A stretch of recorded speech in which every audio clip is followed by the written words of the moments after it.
Welcome back to my channel. तो यहाँ हम देखेंगे हमें आज क्या क्या पढ़ना है। फर्स्ट वन है डेमोक्रेटाइजिंग टाइगर कंजर्वेशन।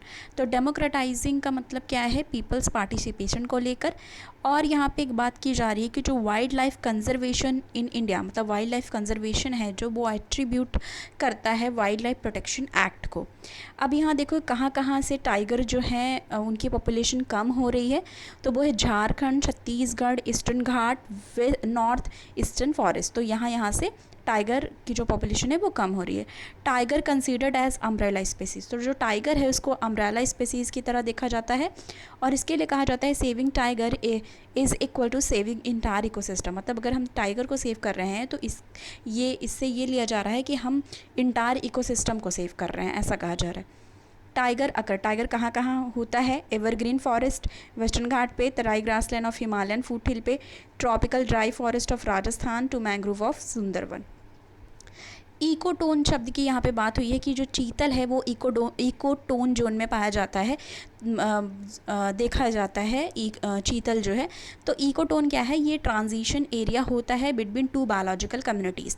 तो दो बायोलॉजिकल कम्युनिटीज़ के बीच का जो ट्रांजिशन एरिया होता है उसे इकोटोन कहते हैं। अब यहाँ पे कान्हा टाइगर रिजर्व के बारे में अगर देख लो तो वहाँ पे चीतल पॉपुलेशन पाई जाती है। हैबिटेट कहा जाता है उसे चीतल पॉपुलेशन का, ठीक है।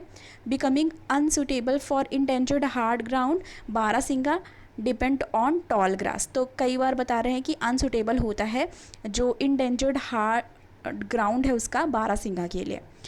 अब नेक्स्ट हमारा है ये भी साइंस एंड टेक से रिलेटेड, सब स्टैक से रिलेटेड। तो सब स्टैक के बारे में देखेंगे। ये लॉन्च किया गया था 2017 में, ऑनलाइन पब्लिशिंग प्लेटफॉर्म है ये। और इसमें क्या होता है, राइटर और जो पॉडकास्टर होते हैं, मतलब आपने देखा होगा पॉडकास्टिंग बहुत लोग करते हैं कि जैसे पॉडकास्ट दे रहे हैं उसमें गेस्ट बुलाते हैं फिर उनसे क्वेश्चन आंसर करते हैं। तो इसमें क्या होता है, राइटर्स और जो पॉडकास्टर होते हैं, ठीक है, and publish and share content directly with the target audience. मतलब उनका क्या होता है कि जैसे चैनल्स होते हैं उनके, जितने लोग उनको सब्सक्राइब किए रहते हैं वो डायरेक्ट अपने कंटेंट को अपने सब्सक्राइबर तक, अपने ऑडियंस तक पहुंचाते हैं, ठीक है। उसमें किसी भी चैनल का या किसी भी उसका कोई भी रोल नहीं होता, वो डायरेक्ट ही कनेक्ट होते हैं ऑडियंस से। Allow content creator to generate income directly from subscriber on their own their term. तो ये जो मैंने अभी कहा कि जितने भी जो कंटेंट क्रिएटर होते हैं जैसे राइटर, पॉडकास्टर, ये सब, तो वो डायरेक्टली क्या कर पाते हैं, सब्सक्राइबर को अपने जो भी चीज़ें हैं उसको पहुंचा पाते हैं अपने टर्म्स पे, मतलब अपने टर्म्स एंड कंडीशन के अकॉर्डिंग वो चीज़ें प्रोवाइड करते हैं जो भी उनके ऑडियंसेस होते हैं उनको। Allow content creator to generate income directly, वही। तो यहाँ पे क्या होता है कि अलाउ ये करता है, जो कंटेंट क्रिएटर होता है उसको डायरेक्ट वो जनरेट कर सकता है इनकम अपने सब्सक्राइबर से, ठीक है, अपने टर्म पे।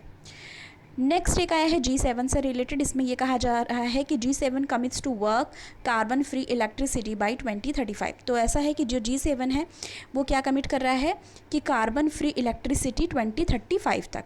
अब इसमें क्या कहा जा रहा है, climate and energy ministers and envoy from G7, जो G7 के हैं क्लाइमेट और एनर्जी मिनिस्टर्स वगैरह, तो उन्होंने क्या किया है, कहा है, कमिट किया है, work towards ensuring carbon free electricity production by 2035।